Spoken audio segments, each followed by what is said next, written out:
Welcome back to the program. Let's begin on line number 1. Good morning, Des. You're on the air. Good morning, Paddy. How are you this morning? I'm very well, Mr. Sullivan. How about you? Good. I do appreciate your having me on. I promise I will only take a couple of minutes of your time. You were very generous earlier this week with regard to the dome issue. You go right ahead, sir. But I want to raise this morning a story on CBC website yesterday, which was in relationship to an interview I had done on Labrador Morning, the CBC program, which mirrored very much the conversation that we had on Open Line. And essentially this story gave Gilbert Bennett of Nalcor, the Vice President of the Muskrat Falls Project, an opportunity to refute some comments I had made on that program. And Mr. Bennett is more than welcome to refute anything I say with regard to Muskrat Falls. But I would suggest to you that Gilbert can't be allowed to say things that are not correct and get away with it.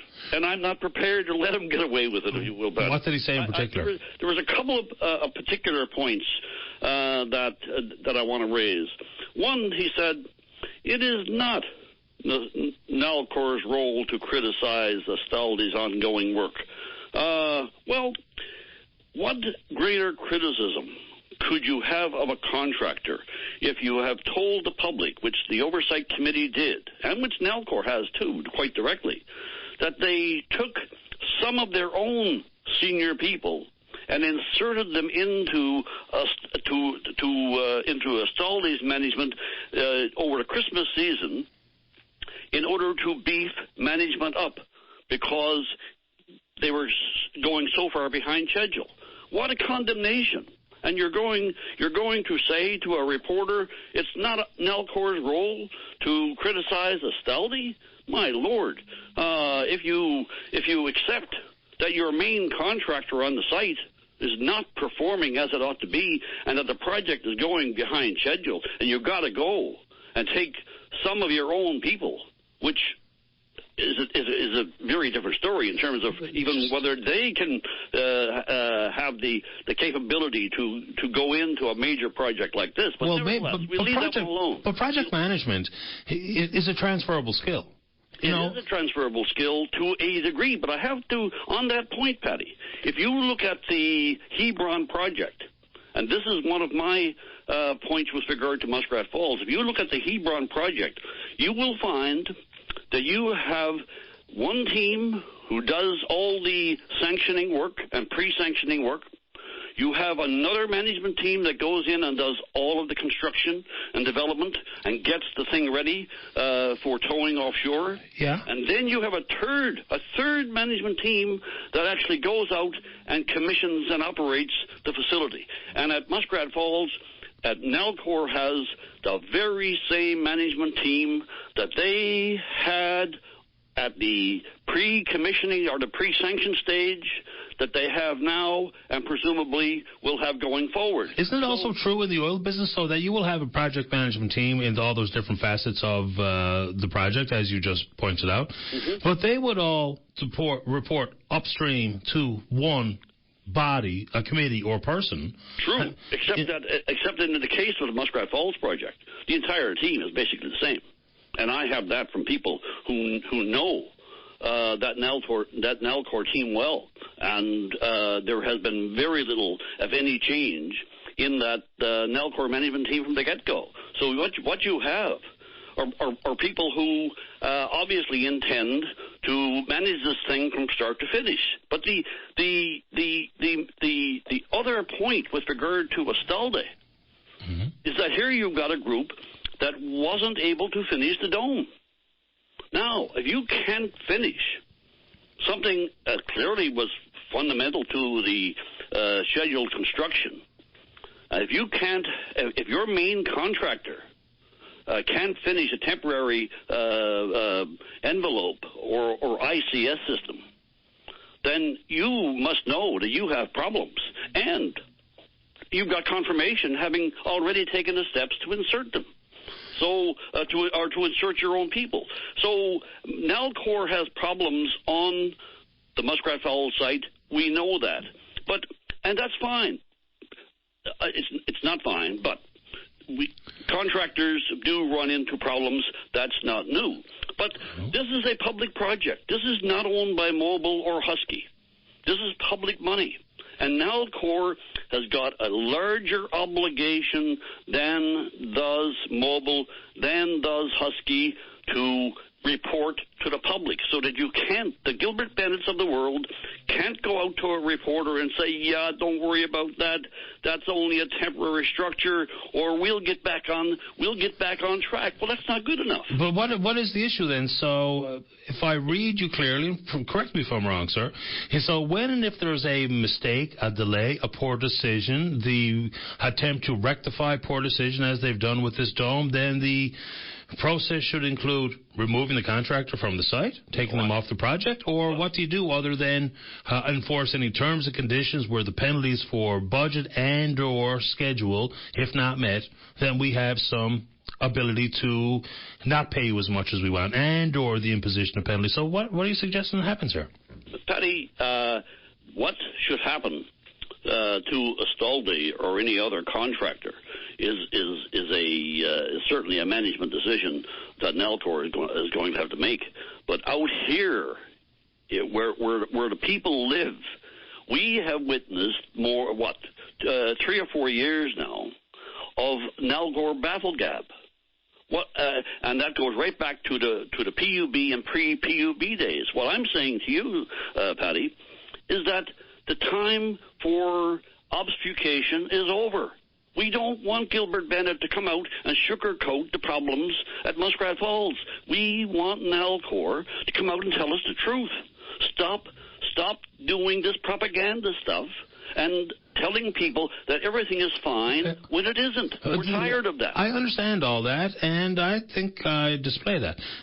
But when Mr. Bennett was on the show the other day, what inside that was propaganda? If the issue is who made the decision for the construction of the dome, was it included in the original contract, who made the decision to take down a portion of the dome, how that affects the issues such as the pace of play for pouring concrete, when I asked him the questions, he may have added some material that maybe would rub you and others the wrong way, but he answered the questions, though, didn't he? Well, you may term it that way, but Mr.